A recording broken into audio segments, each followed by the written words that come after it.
Hello, hello. Welcome to the Wellness on Purpose podcast, where our intention is to provide you with impactful, educational, and realistic information to help you progress on your journey to live wellness on purpose now and for future generations. This podcast shares insights to current health trends with industry and brand leaders in the health and wellness world. This podcast is brought to you by Joanne's Place Health Foods from Peterborough and Lindsay, Ontario. My name is Marissa Lachlan. I'm a holistic nutritionist and functional lab practitioner.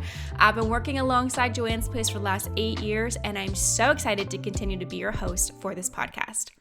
Hello, everyone. Welcome back to the podcast. It's Marissa here, and for today's episode, I am joined by a previous guest, Dana Remedios, who is here on behalf of Flora Health. And in the past, we've talked a lot about immune and detoxification and supporting the body as a whole. So if you missed that episode with Dana, I will leave that in the description below. But for today's episode, we're going to be talking about a mineral that so many individuals are deficient in, and in particular, menstruating women, as well as pregnant women, and that is iron. Iron is a mineral which we're going to talk more in depth about, but it's so important for so many bodily functions. Not only is it required for healthy blood cell formation and oxygenation to the body, but it also gives us energy, it supports our immune system, it supports the thyroid, so many different things, hair growth, nail growth, muscles, just so many different things. But there's some really important facts about iron that we want you to know.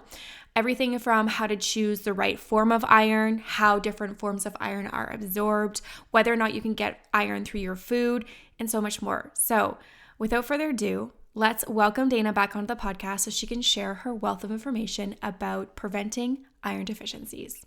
Hello, Dana. Thank you so much for joining us again on the podcast. How are you doing today? I'm doing great, Marissa. Thank you so much for having me back on. Yeah. So some of our listeners will be familiar with you from previous episodes that we've recorded together, but we have a lot of new people listening to our podcast. So to start, I'd love for you to take a moment just to introduce yourself.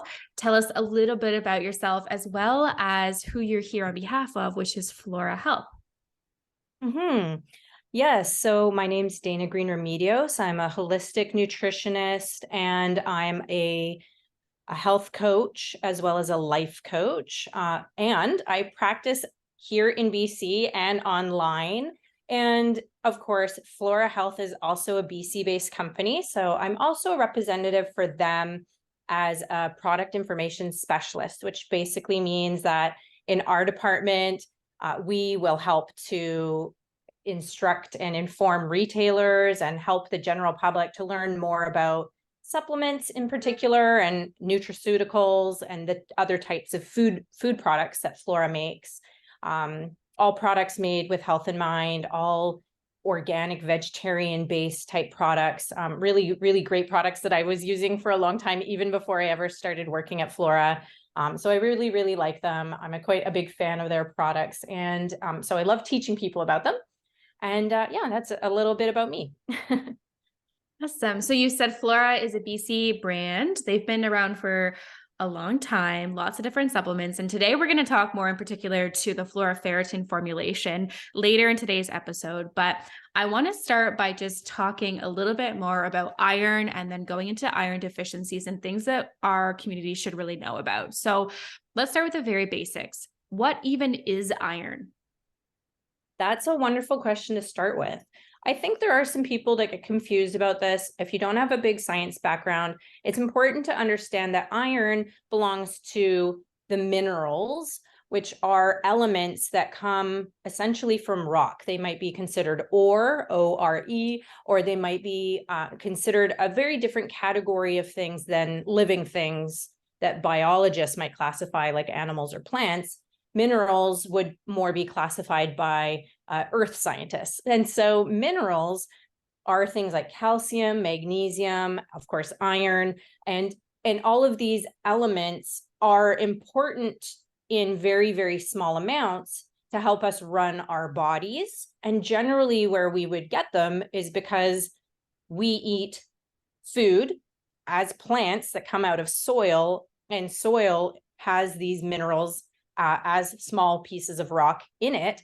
the plant helps to absorb those minerals. And then when we ingest the plants, we get the minerals, or we might come across it in our water, or we might even come across it if we're eating animals, which are also good sources of minerals, usually because they also eat a number of plants that are filled with minerals as well. So seafood is rich in minerals, but essentially it all comes from the mountains, it comes from the rocks, it comes from the earth. This is what iron is it is an element from the earth.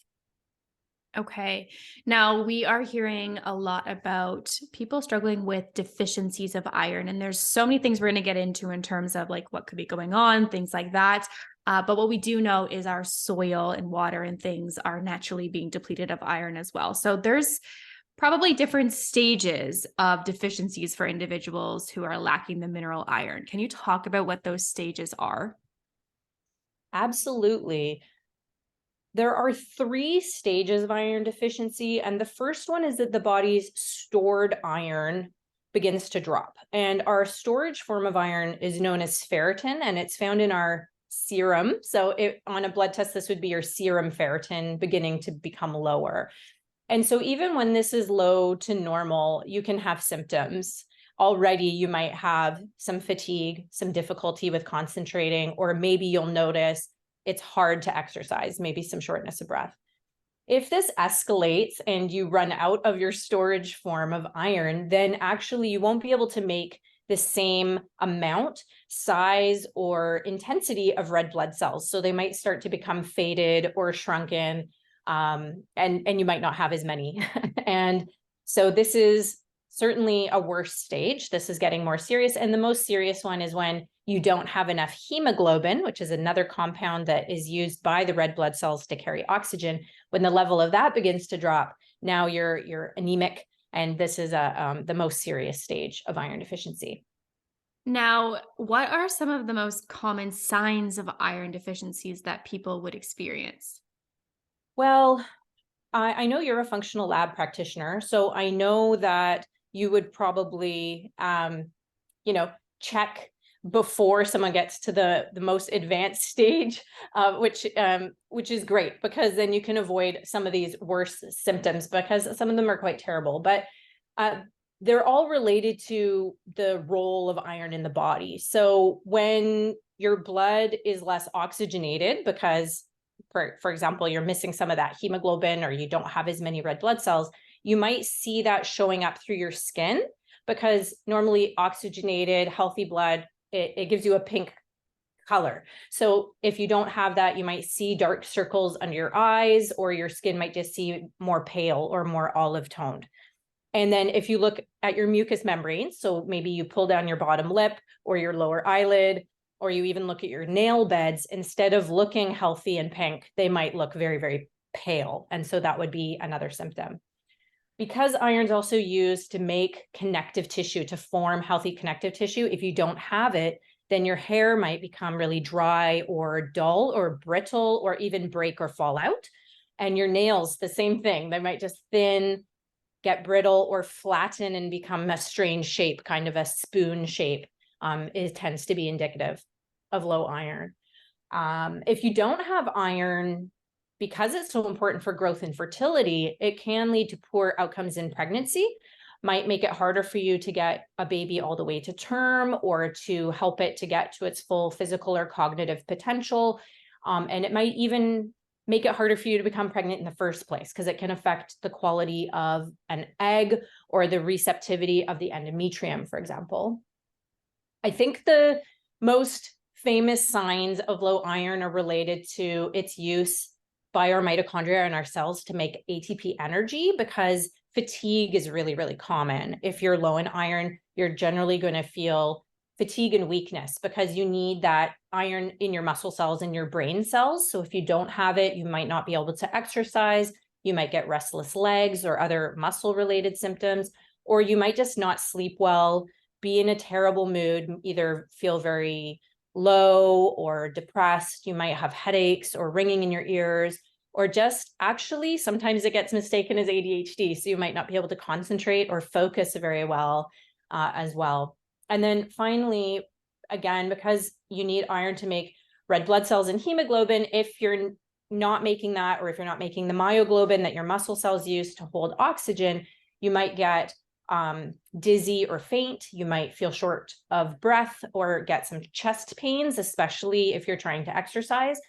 You might feel your heart working really, really hard. So you might feel a really rapid pulse or heart palpitations because you're trying to circulate, but there's just not enough oxygen in the blood. So the heart's working really hard.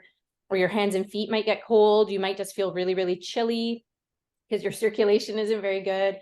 Or even your tongue can become iron deficient, and that can lead to it becoming strangely smooth or having ulcers or cracks or just a painful tongue. And of course, this is also going to affect your immunity, because if your bone marrow can't make platelets, can't make these other factors, then you may get more infections. So you might find that you're coming down with colds and flus. You might bruise and not heal. It's just a wide variety of different things that can happen. Yeah, we really need iron for pretty much everything. That's a long list of benefits, really, and iron deficiency symptoms that people could see. And I would say the most common one I see people come in for is definitely during pregnancy, whether they're just starting to conceive or they are pregnant. It is one of the, I would say, top selling supplements in terms of making sure things are balanced. Now, when they come in, they're looking for different irons, and there's different sources of iron supplements. And I want to talk a little bit about that. There's plant-based versus animal-based irons. So can you talk a little bit more about the difference, where they come from, if one's better for absorption, so on with those two options? So usually in the supplement world, we will say plant or animal-based more as a way to speak to the customer that's looking for a particular kind of product to fit in with their lifestyle.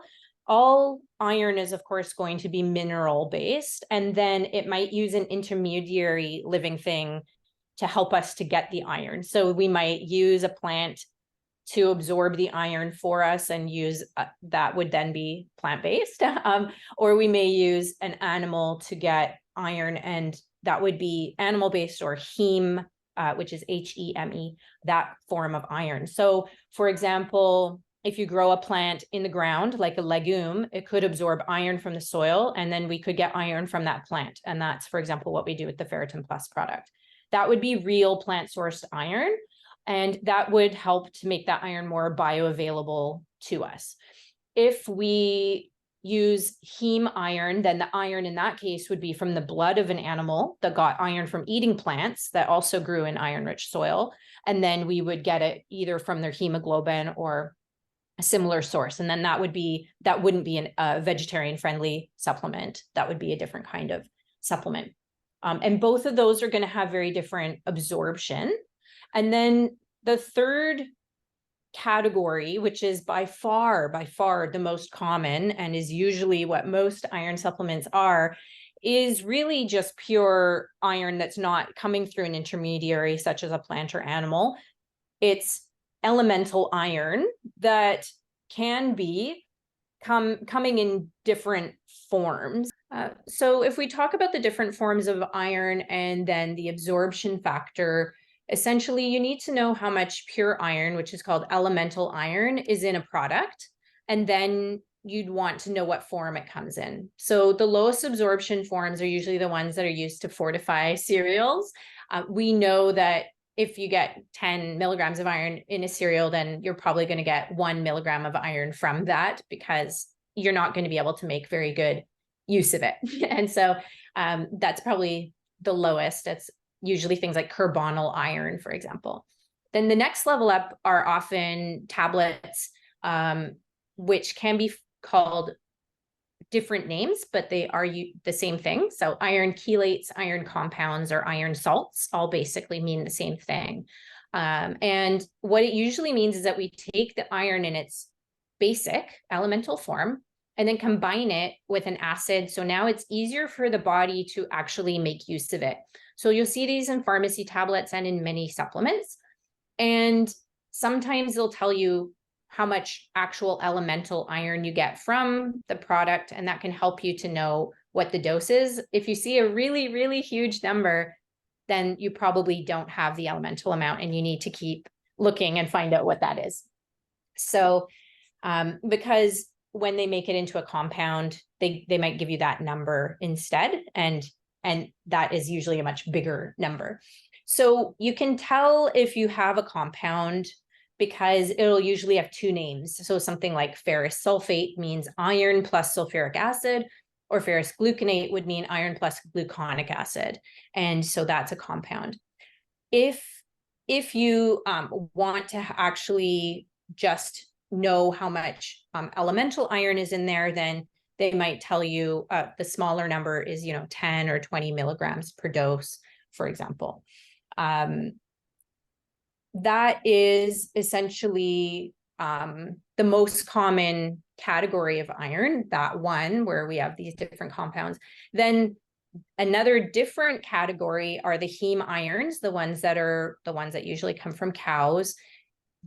Now, getting it from an animal does make it more bioavailable to us, but it does get processed in the body in a totally different way. So even if you don't need to bring your iron level up, this type of iron always brings your iron level up. Whereas all the other ones that we're talking about really only will bring your iron levels up very much if you need it, because your body will be able to regulate to some extent how much you absorb of them. So that would be the same with all the different ones that are considered plant-based. You basically can regulate to some extent how much you're absorbing. And then with the animal-based ones, you cannot. I am going to interrupt this episode very quickly just to share some exciting news with you.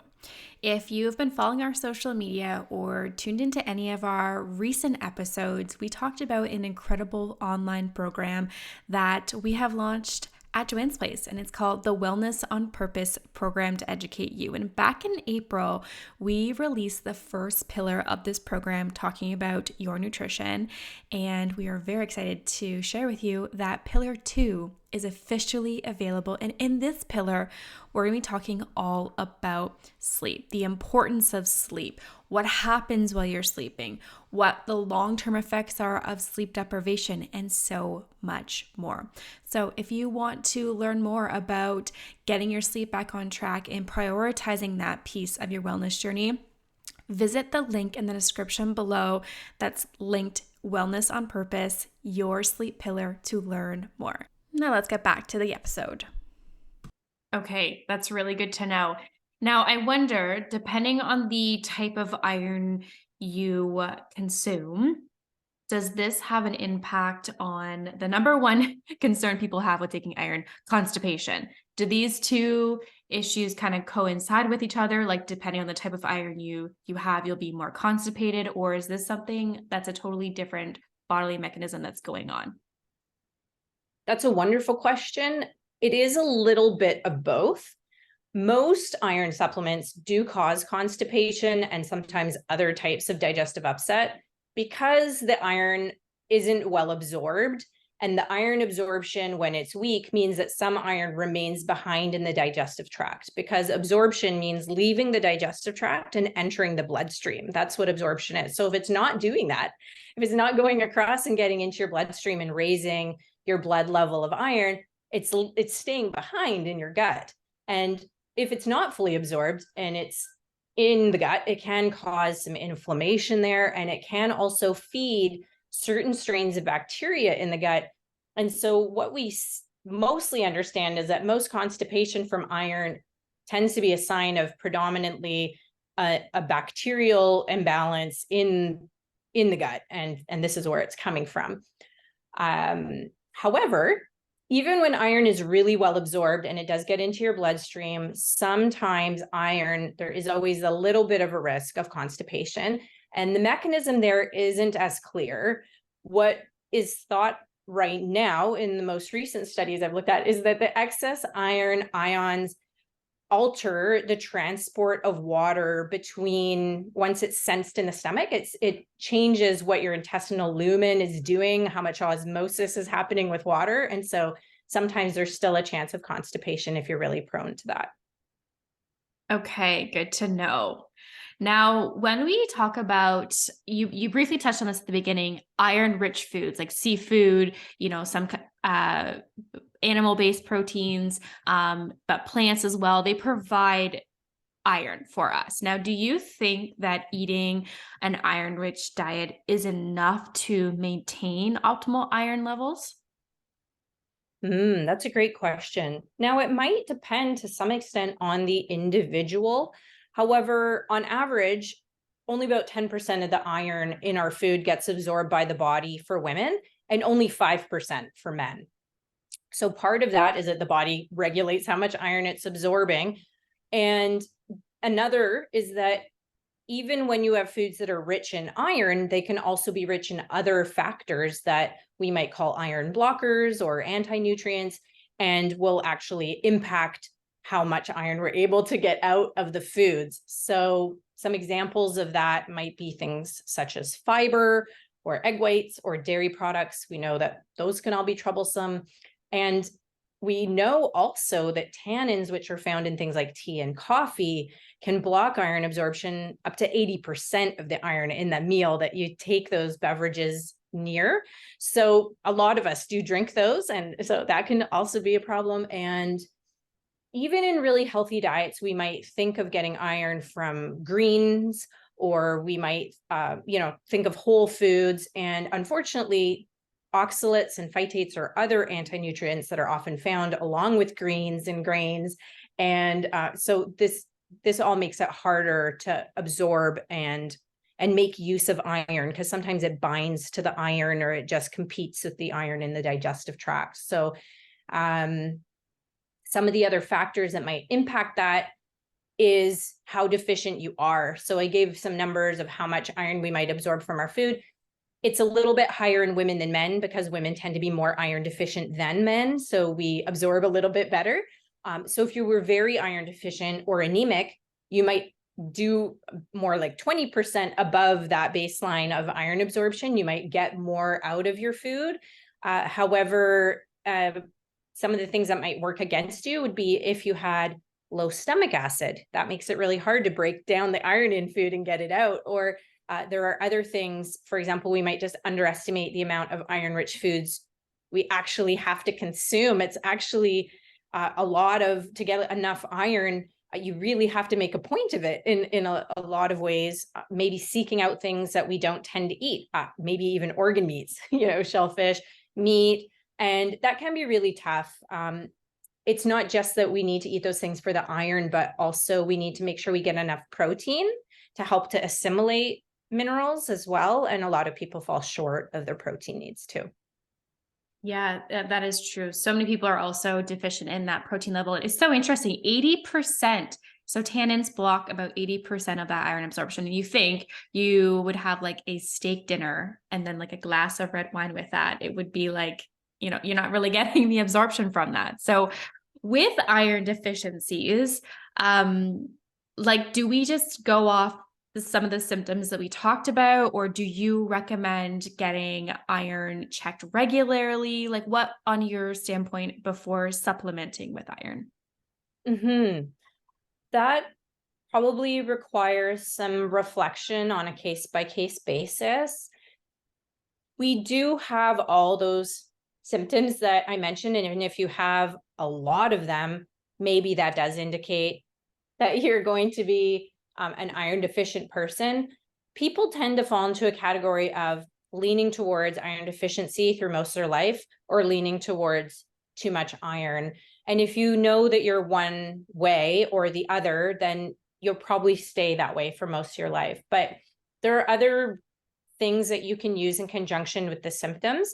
So if you're in a category of high risk, meaning that you're an athlete or a very active person, or you're someone who menstruates or gives blood, or has any kind of bleeding disorder or digestive disorder or absorption issue. So we're thinking of things like celiac disease or anything where the colon is impacted, or gastric bypass kind of types of situations. Also, other categories of risk are seniors, especially if they're in a care home where the diet tends to be like mostly carbs, unfortunately, or if for example, you're a person of color, Latinx, or person who has had multiple surgeries or multiple pregnancies, anyone of age, anyone on a restrictive diet where vegetarianism, veganism, or just any other kind of dietary restriction, then those might all be reasons why you may want to try supplementing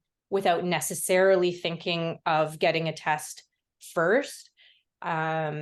Particularly if you know that this runs in your family, you have a genetic tendency to low iron in your family, or anything that's a low dose product is safe for you to supplement with, just to see if that resolves your symptoms. And then, you'll probably know within a few months. And it is the most common nutrient deficiency after vitamin D, where we are. That would be the number one, but it is the most common nutrient deficiency. So the likelihood of that being the case is pretty good. However, with some of the symptoms of low iron, they can be the same, unfortunately, as symptoms of high iron.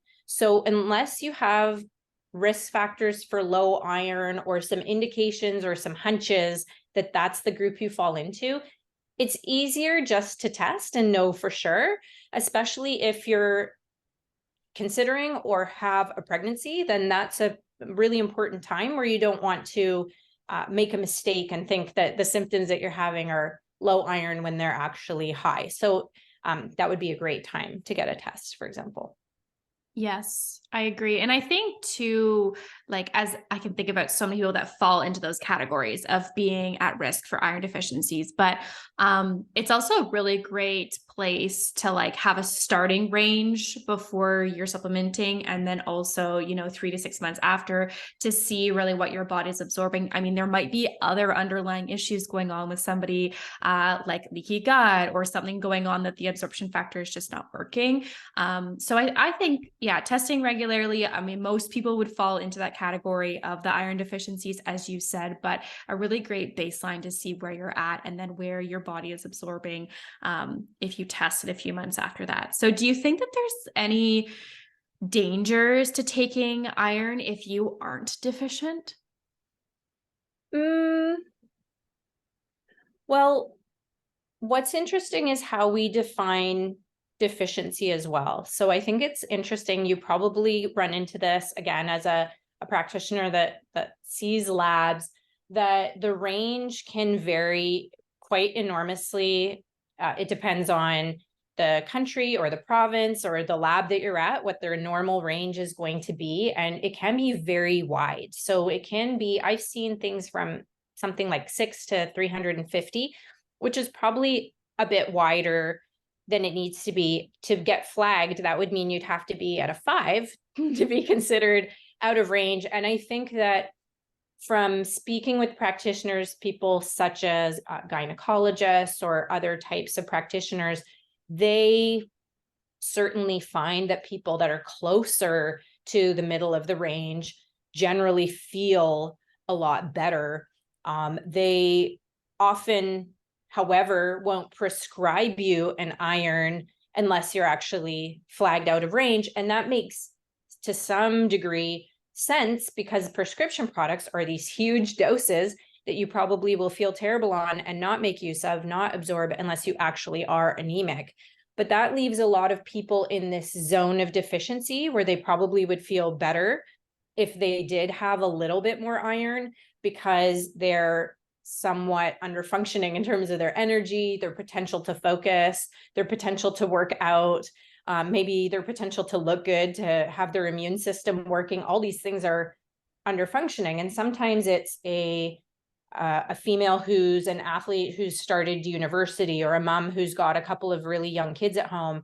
And people think, oh, this is just your stage of life to be run down and feeling stressed out. But I think really, no, they're actually suffering. So this is another good reason to check your number, not just know if you're in or out of range, but check your number, know where you're at. I personally like my ferritin somewhere around 120, 125. I feel really, really good there.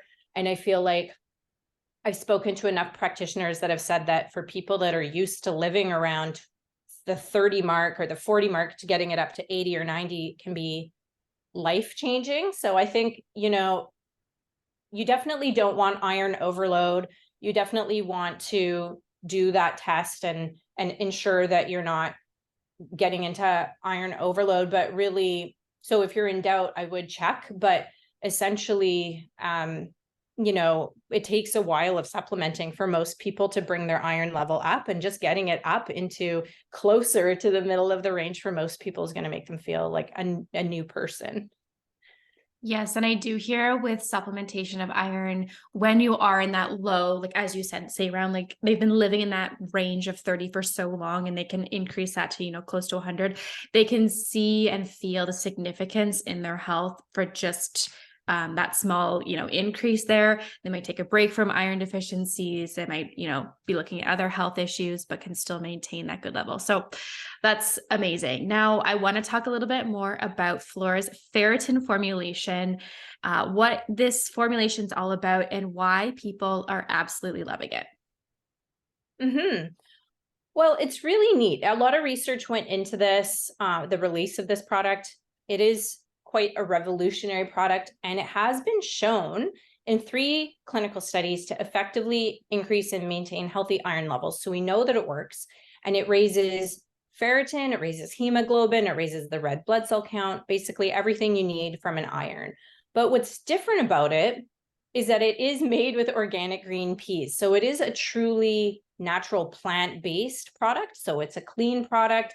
It's an organic product. Most irons can't be said to be organic. I haven't seen organic products out there, and that's because they're not really made from vegetables that are grown in an organic way. This one is, and it is also gluten-free, and you just need 1 capsule each day. So it's really simple to take, and that it's got very simple, clean ingredients in it. So that's, I think, something that appeals to a lot of people. But what makes it really special to me, as someone that works with sometimes people taking medication, sometimes people just taking a lot of other supplements, or just trying to figure out what diet works for them, this one isn't going to set them back in terms of their digestion. It's non-irritating, it's non-constipating. So because of its unique way of being absorbed, it minimizes digestive upset.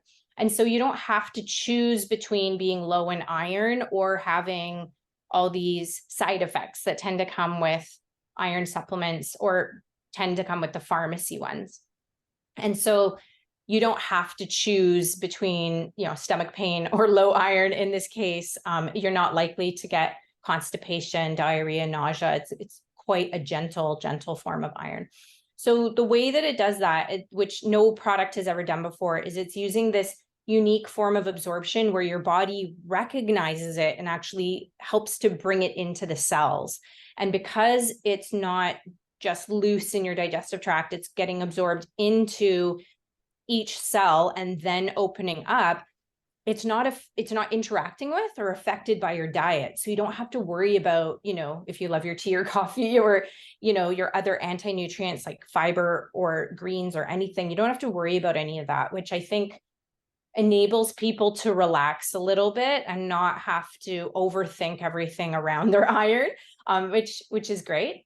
It's very, very neat. I just think that's really, it's neat. And I think that the idea that it's relaxing its way into you in a nice slow way is basically, as the protein of the ferritin is digested, it's absorbed slowly, which allows you to really maximize your body's natural transferrin, because you can only absorb so much iron at once. And so when you have a slow release product, you're actually maximizing absorption over time, but you still only have to take it once per day. So I think it's this combination of all these different things that really just make it easy for people, which is, I think, been a missing piece in terms of iron. Yes, for sure. Now, does this product have any cofactors to it, or is it just straight iron? It is just straight iron in the ferritin form.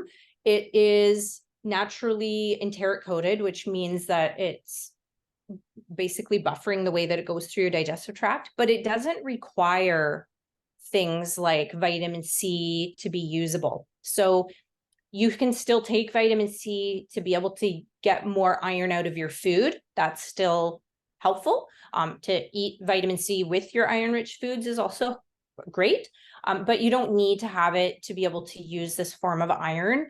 And we did leave out the B vitamins this time, which they can be helpful for people if they know that they need them.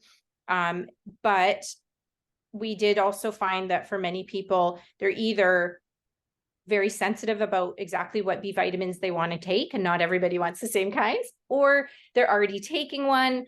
And especially if someone's pregnant, they often have a prenatal that has a whole bunch of things in it, and they just want the iron because they're already getting everything else. So this is just iron for people that just need that. That's great. And that's actually, I love that, because exactly what you said, so many people are already taking either B12 in higher amounts for other things, or like B complexes, or multivitamins at some array, whether it's prenatal or not. So that is fantastic. That's amazing. So for all of our listeners that are thinking, okay, this might be something I need to add into my supplement regime, this sounds really good.